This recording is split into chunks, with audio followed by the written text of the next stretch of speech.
Imagine The Last of Us mixed with Black Myth Wukong, and you play as Goku, but Goku's also being played by Tony Soprano. When Ninja Theory released Enslaved Odyssey to the West in 2010, it arrived at a pivotal transitional moment for cinematic video games. Caught in an era dominated by gray and brown cover shooters, Enslaved stood out like a sore thumb by translating the classic 16th century Chinese epic Journey to the West through a Western science fiction lens. Enslaved created a singular character-driven story that laid the structural and emotional groundwork for modern cinematic giants like The Last of Us and God of War. At first glance, the game's reimagining of its source material seems radical, almost unrecognizable. Rather than an immortal trickster deity fighting demons across ancient eastern mountains, this localization helps ground the character for a Western audience in a way that a classical myth rarely achieves. I know you're gonna be like, oh, if he's Goku, then where's his Nimbus cloud? Okay, I know how we're gonna get across. My cloud works here. What's that? It's a cloud. Doesn't look like a cloud. Well, maybe a little like a cloud. By paring down the vast, complex pantheon seen in traditional adaptations like Black Myth Wukong, Ninja Theory allows Monkey to function as a deeply human surrogate for the player. He is a nomadic loner who has never known a real home, a family, or a community. He is a man so utterly disconnected from society that he candidly notes people only call him Monkey if they even bother to give him a name at all. Contrasting Monkey's brute, physical survivalism, Trip functions as a narrative muse reminiscent of classic literary guides, pushing Monkey beyond his mere instinctual survival parameters. Where later celebrated titles like The Last of Us focus on parental survivalist bonds between characters like Joel and Ellie, Enslaved dares to ground its pair in a tender, evolving romance. Their dynamic thrives on a harmony of total opposites: raw physical strength paired with high-level technological intellect and wild, cynical isolation, playing off of vulnerable, civilized community values. This human core is further enriched later in the journey by the introduction of Pixie. Functioning as a vital bridge to Trip's past and her fallen family, Pixie brings a necessary layer of levity and charm to an otherwise desolate world. Even in the face of post-apocalyptic danger, his inclusion provides genuine laugh-out-loud comedy, perfectly exemplified by simple yet hilarious banter, such as when they're asked for flight codes, only for him to answer, "My landing codes are, one? One? Yes. One what? Two? Such stupid jokes, but it made me laugh more than I should have. Yet because his introduction is handled with such warmth, his eventual comedic presence never undercuts the gravity of the plot. Instead, it renders his ultimate sacrifice at the climax deeply meaningful and emotionally devastating. Visually, Enslaved achieves an aesthetic triumph that aggressively defied the technical and artistic conventions of the 7th console generation. Built on Unreal Engine 3, a software framework that was practically synonymous with dark, oppressive, rusted corridors of Gears of War or Batman Arkham Asylum. Enslaved directly fights its own engine to deliver a radically distinct and breathtaking world. Instead of copying the bleak nuclear desolation of Fallout or even hyper-clean robotic aesthetics of later titles like Horizon Zero Dawn, Enslaved presents an overgrown, beautifully concrete jungle where nature has violently and gorgeously reclaimed human civilization. Bright green foliage covers decaying skyscrapers and warm sunlight filters through hazardous urban ruins.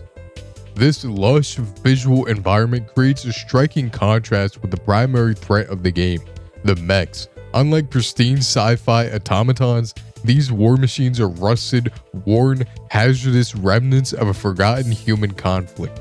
The organic world feels alive and vibrant, while the cold artificial remnants of technology threaten to extinguish that life. Through early industry-leading performance capture techniques featuring Andy Serkis and Lindsay Shaw, I am sorry you were offended. The game matches the visual richness with subtle, breathtaking facial animations. The emotional weight conveyed through the subtle shift in a character's eyes or hesitant smile matches the dramatic quality of peak cinematic media, making the world feel startlingly real. The central narrative in the mechanical paradox of Enslaved lies in the slave headband, a device that carries Alex Garland's signature thematic fascination with technological manipulation and human agency, themes he would later master in his movie Ex Machina. After escaping a crashing slave transport ship, Trip unilaterally fits Monkey with a lethal cybernetic control device while he is unconscious. If her heart stops beating, the headband will instantly kill him. Initially, this dynamic is defined by sheer panic, fear, and resentment. Trip is a fragile, terrified young woman who has just escaped human traffickers. Confronted by a 300-pound, muscle-bound wild man screaming at her through blast doors, the early gameplay mechanics intentionally mirror this power as symmetry. The player is forced to physically guide, protect, throw, and carry Trip across crumbling environments, constantly aware of her fragile health bar. However, as the Odyssey progresses, this forced mechanical babysitting smoothly transitions into an organic reciprocal partnership. Co-op mechanics such as Trip deploying an EMP device to stun aggressive machines, or Monkey charging headfirst into a horde of lethal mechs to draw fire away from her, stop feeling like restrictive escort parameters and start feeling like genuine acts of devotion. The emotional bond builds quietly through the gameplay action rather than forced exposition. When Monkey battles a terrifying mechanical dog and Trip runs to embrace him in relief, the connection feels earned through its shared trauma. By the time the story reaches its midpoint, the headband's mechanical authority becomes entirely redundant. When Trip finally reaches her village only to find it decimated and her family murdered by slavers, the original terms of her coercive deal with Monkey are effectively fulfilled. She no longer has a home for him to escort her to, yet Monkey chooses to stay by her side. He is no longer bound by the threat of death, but by a profound unsaid affection. This thematic evolution culminates in one of the most quietly romantic scenes in action gaming history. I know it was wrong. I have no more right to enslave you than anyone does.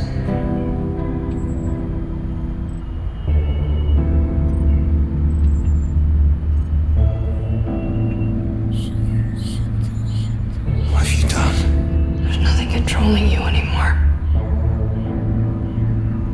So I can just leave. If that's what you want. Turn it back on. But You heard what I just said. Turn it back on.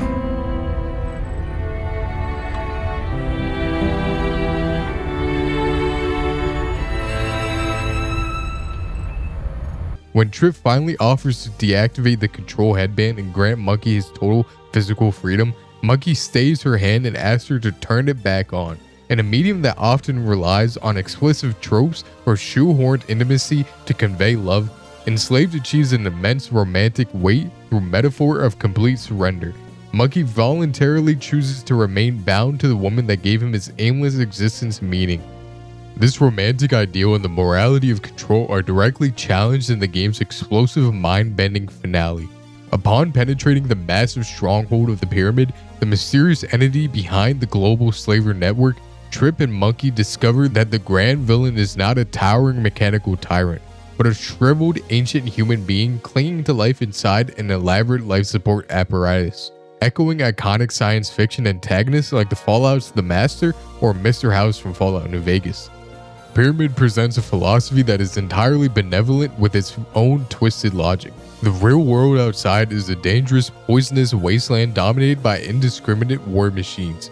Pyramid's captive human slaves are hooked into a massive virtual reality network that feeds them a blissful, peaceful, pain-free, nostalgic illusion of the pre-apocalyptic world.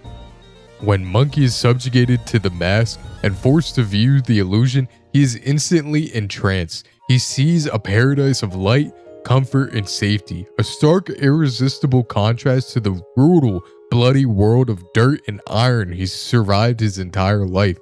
For a brief, terrifying second, Monkey hesitates, visibly memorized by the lie. Here lies the brilliant dark symmetry at the absolute core of Enslaved. Trip and Pyramid function as tragic thematic equals. Both Pyramid and Trip force their vision of salvation onto others without prior consent. Pyramid enslaves surviving humans to protect them from the harsh horrors of the wasteland, just as Trip enslaved Monkey to protect herself while navigating that exact same wasteland.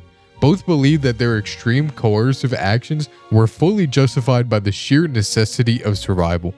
Sensing that Monkey might succumb to the peaceful illusion and choose the comfortable lie over harsh reality, Trip acts impulsively. She pulls the primary power units, destroying Pyramid, severing the network, and violently waking thousands of mind-controlled human beings into a ruined, hazardous world that they are entirely unprepared to face. Trip's final trembling question, asking Monkey if she actually did the right thing, leaves the entire narrative hanging on a moral knife edge. Was pulling the plug an act of heroic liberation that restored human agency, or was it an act of selfish destruction that ripped vulnerable, suffering people away from the only comfort they had left in a dead world?